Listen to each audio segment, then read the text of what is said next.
Welcome back to Talk About It in English, where we build the exact phrases you need for real life.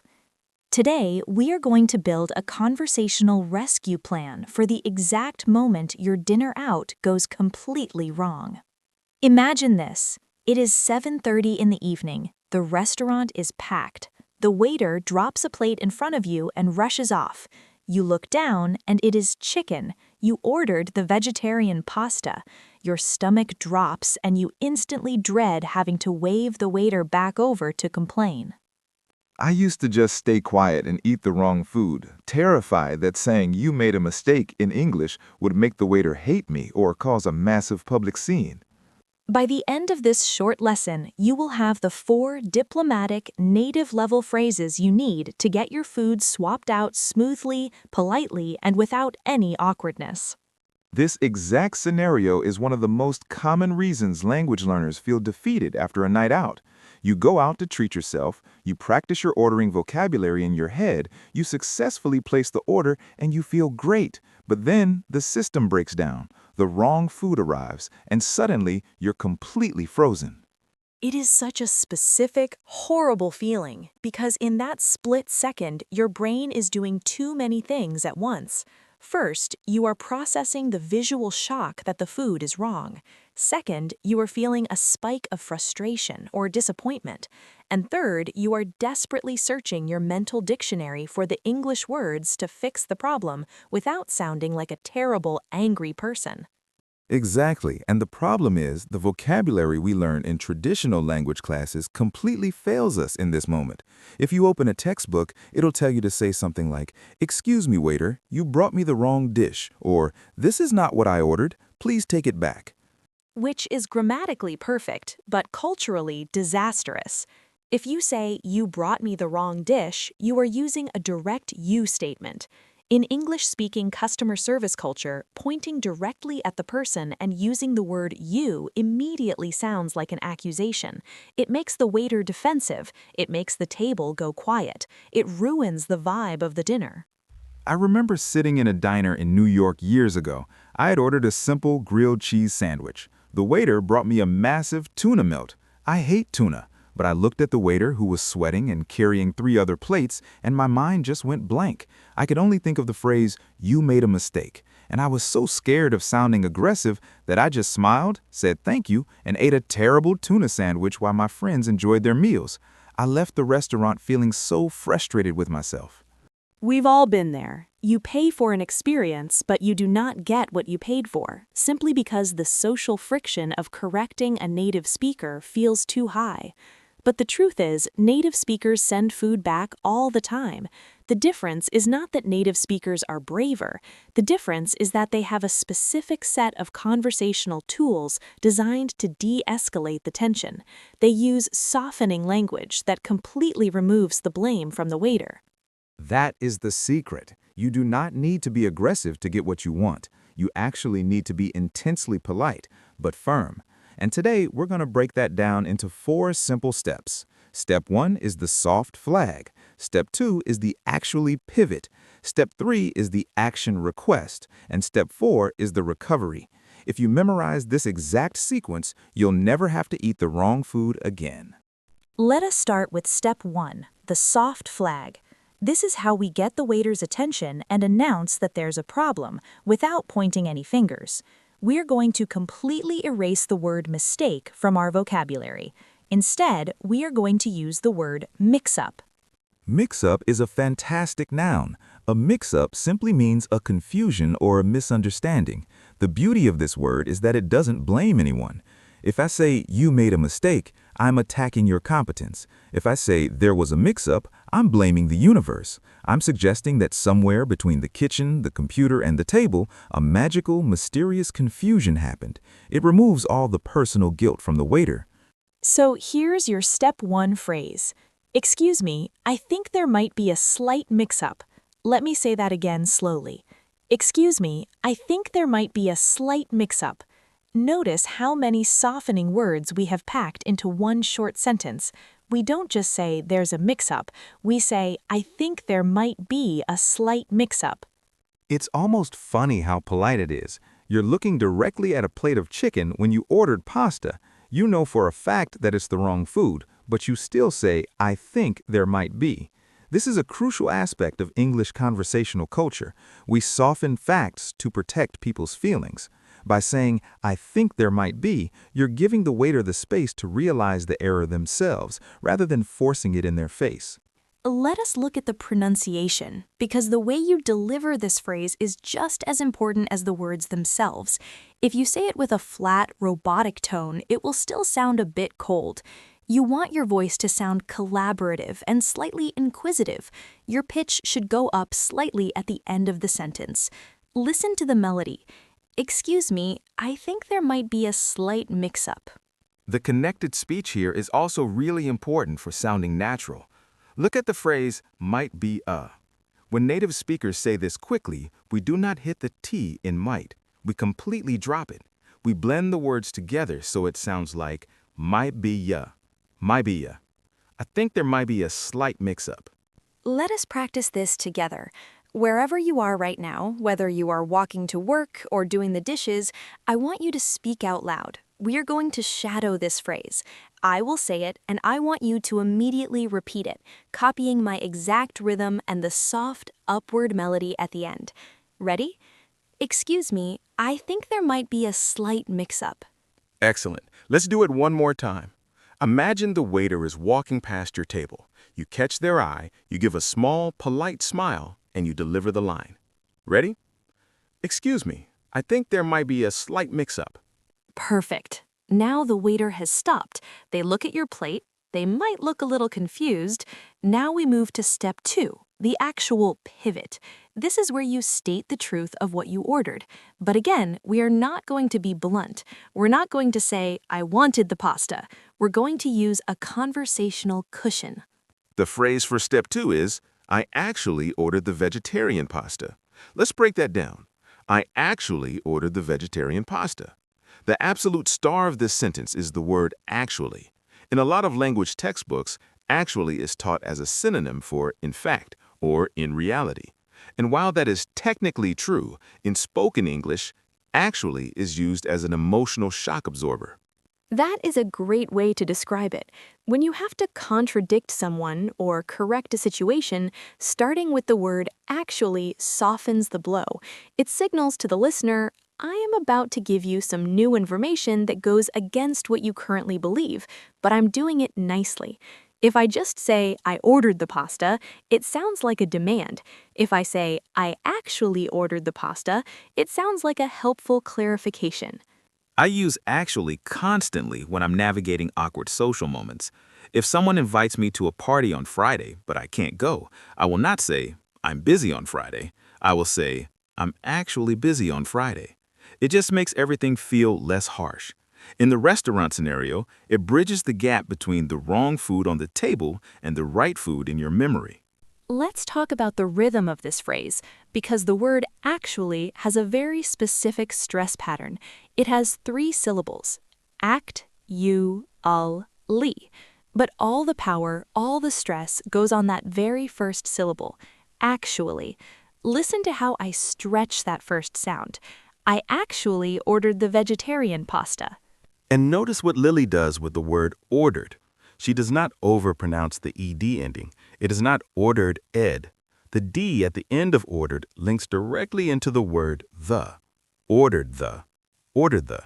I actually ordered the vegetarian pasta. Time to shadow. I want you to focus entirely on leaning into that word actually. Make it smooth and gentle. I will say the phrase and you repeat it out loud. Here we go. I actually ordered the vegetarian pasta. Let's try it again. Imagine you're gently correcting a friend. You're not angry, you're just clarifying the situation. Ready? I actually ordered the vegetarian pasta. If you are finding this breakdown helpful and want to keep building your confidence for these everyday, real-life moments, make sure you subscribe to the channel so you never miss our weekly speaking guides. We're here to make sure you never freeze up in public again. Now that we've successfully flagged the waiter and stated the real order, we're in the middle of the interaction. The waiter will usually look at the plate, realize their mistake, and say something like, "Oh my goodness, I'm so sorry." Now it's your turn again. This brings us to step 3, the action request. This is where a lot of learners get stuck again. The waiter has apologized, but they're just standing there, waiting for you to tell them what you want them to do. Do you want to eat the chicken anyway? Do you want a refund? Do you want the right food? You have to direct the next step. And again, textbook English will lead you straight into a trap here. The textbook says, "Please take this back to the kitchen and prepare my meal." If you say that in a restaurant, you will sound like a wealthy king giving orders to a servant. It's far too commanding. We need to ask for the fix using an indirect question. Our step 3 phrase is this: would it be possible to get that swapped out? Let me repeat that. Would it be possible to get that swapped out? This is a masterpiece of diplomatic English. We are doing 2 very important things here. First, we are using a beautifully long indirect opening. Would it be possible to? In English, there is a direct correlation between the length of a request and how polite it is. Short equals rude. Long equals polite. Fix this is 3 letters and sounds terrible. Can you fix this is better. But would it be possible to get that swapped out is the gold standard. It frames your demand as a gentle inquiry about the universe's possibilities. And let us look at the vocabulary at the end of that phrase. Swapped out. To swap something out is a highly natural, casual phrasal verb that means to exchange one thing for another. It is the perfect restaurant vocabulary. We do not say return this. We do not say replace this. Replace sounds very corporate, like you are talking about a broken car part. Swap out sounds easy, casual, and frictionless. I love the phrase swap out. It implies that the solution is incredibly simple. Just take this plate, give me that plate, swapped out. When you say, would it be possible to get that swapped out? You are telling the waiter, I am not angry, I do not want to speak to a manager, I just want to execute a simple trade. The pronunciation here is a bit tricky because we have a lot of small words grouped together. Let us look at the beginning. Would it be possible? Native speakers will compress this entire block of words into one fluid sound. The D in would links to the I in it. Would it? Would it be possible? And then look at the second half. Get that swapped out. We have a lot of T sounds here, but we do not pop those T sounds sharply. We use what is called a stop T. You put your tongue in position to say the T and get, but you do not release the air. Get that, not get that. Get that swapped out. The flow is continuous. Let us shadow this, because getting the rhythm right is what makes you sound confident and natural. Do not worry about pronouncing every single letter perfectly. Worry about the overall wave of the sentence. Listen to me and then repeat. Would it be possible to get that swapped out? Good. Try to make it sound effortless. You are asking a small favor, not declaring a major problem. Let us shadow it one more time. Would it be possible to get that swapped out? Brilliant. Now, the waiter is going to say, of course, absolutely, I will get that sorted right away. They will take the wrong plate and start to walk away. But the interaction is not over yet. If you just sit there in silence as they walk away, the tension lingers. The waiter feels bad, and the atmosphere at your table is awkward. That brings us to our 4th and final step, the recovery. This is the magic touch that separates an advanced English speaker from an intermediate one. In American, British, and Australian customer service cultures, there is a very strong expectation of immediate forgiveness. When a service worker makes a mistake and apologizes, it is culturally expected that you verbally release them from their guilt. You have to assure them that everything is fine. You have gotten what you wanted, the correct food is on the way, so now you switch back to being a warm, friendly customer. Our step 4 phrase is, no worries at all, there is no rush. No worries at all, there is no rush. This is such a comforting thing for a stressed waiter to hear. Let us look at the first part, no worries. This is universally understood across the English-speaking world as a casual way to say, do not apologize, I am not upset. But adding at all makes it even more powerful. At all acts as an amplifier. It means zero worries, completely zero. And the second part, there is no rush, is the ultimate gift you can give a busy restaurant worker. When a kitchen messes up an order, they usually panic and try to cook the new food as fast as humanly possible to keep the customer happy. By saying, there is no rush, you are actively removing their stress. You are saying, I am relaxed, I am enjoying my evening. Take your time. When you deliver this line, your body language has to match the words. You cannot say, no worries at all, while glaring at them with an angry face. You need to physically relax your shoulders, offer a genuine smile, and use a warm, breezy tone of voice. It has to sound completely genuine. The pronunciation of this phrase is very flowing. Look at all. We link the T into the A. At all. No worries at all. And there's no rush becomes there's no rush. Listen to the breezy, musical quality of the whole phrase. No worries at all. There's no rush. Let us practice shadowing this recovery phrase. I want you to physically smile while you say it. It changes the shape of your mouth and automatically makes your voice sound warmer. Try it with me. No worries at all. There's no rush. Beautiful. Let us do it once more. Give them that absolute forgiveness.